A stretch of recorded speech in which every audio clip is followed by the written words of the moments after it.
एक शिष्य थे, किंतु उनका मन किसी भी भगवान की साधना में नहीं लगता था और साधना करने की इच्छा भी मन में रखते थे।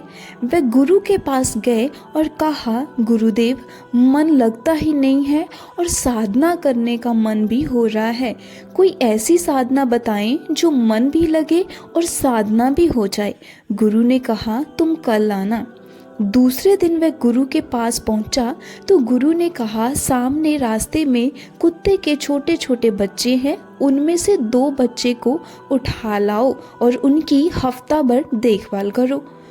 गुरु के इस अजीब आदेश को सुनकर वह भक्त चकरा गया, लेकिन क्या करे। गुरु का आदेश जो था, उसने 2 पिल्लों को पकड़ कर लाया, लेकिन जैसे ही छोड़ा वह भाग गए। उसने फिर से उन दोनों को पकड़ा और वह फिर से भाग गए। अब उसने उन्हें पकड़ लिया और दूध रोटी खिलाई। अब वह पिल्ले उसके पास रहने लगे। हफ्ता भर उन पिल्लों की ऐसी सेवा यत्नपूर्वक की कि अब वह उसका साथ छोड़ना ही नहीं चाहते थे।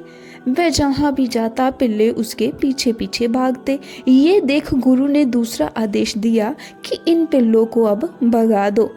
भगत ने लाख प्रयास किए, बाद में वह पिल्ले नहीं भागे। तब गुरु ने कहा, देखो बेटा, शुरुआत में ये बच्चे तुम्हारे पास रुकते ही नहीं थे, लेकिन जैसे ही तुमने उनके पास ज़्यादा समय बिताया, ये तुम्हारे बिना रहने को तैयार ही नहीं है। ठीक इसी प्रकार खुद जितना ज़्यादा भक्त भगवान के पास बैठोगे, मन धीरे धीरे भगवान की सुगंध आनंद से उसमें रमता जाएगा।